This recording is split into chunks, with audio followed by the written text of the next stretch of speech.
ജനതയുടെ ചരിത്ര ബോധത്തെ സൗകര്യപൂർവ്വം മാറ്റി എഴുതുന്ന അപകടകരമായ രാഷ്ട്രീയത്തിനാണ് രാജ്യം സാക്ഷ്യം വഹിക്കുന്നത്.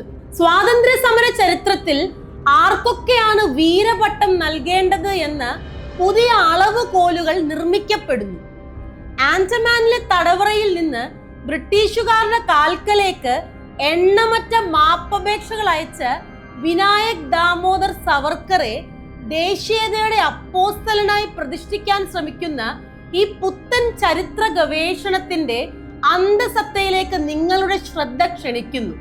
ഭഗത് സിംഗും ചന്ദ്രശേഖർ ആസാദും തൂക്കുമരത്തെയും വെടിയുണ്ടകളെയും നെഞ്ചുവിരിച്ച് പുണർന്നപ്പോൾ ആൻഡമാനിലെ സെല്ലുലാർ ജയിലിൽ ഇരുന്ന് ബ്രിട്ടീഷ് ഭരണാധികാരികൾക്ക് ഒന്നിനു പുറകെ ഒന്നായി മാപ്പപേക്ഷകൾ സമർപ്പിച്ച തന്ത്രശാലിയായ വിപ്ലവകാരിയാണ് സവർക്കർ. ബ്രിട്ടീഷ് കാൽക്കൽ സാഷ്ടാംഗം പ്രണമിച്ച് നിങ്ങളുടെ ഏറ്റവും അനുസരണയുള്ള ദാസനായി ഞാൻ തുടർന്നുകൊള്ളാം എന്ന് എഴുതി കൊടുത്തതിനെയാണ് ചിലരിന്ന് ലോകം കണ്ട ഏറ്റവും വലിയ യുദ്ധതന്ത്രം എന്ന് പറഞ്ഞ് വെളുപ്പിച്ചെടുക്കാൻ നോക്കുന്നത്. ജയിൽ മോചിതനായ ശേഷം ബ്രിട്ടീഷ് ഭരണകൂടത്തിന്റെ പെൻഷനും പറ്റി രാജ്യം മുഴുവൻ ക്വിറ്റ് ഇന്ത്യ സമരത്തിന്റെ തീച്ചൂളയിൽ കത്തിയെരിഞ്ഞപ്പോൾ ആ സമരത്തെ ബഹിഷ്കരിക്കാൻ ആഹ്വാനം ചെയ്ത ആളാണ് ഇദ്ദേഹം.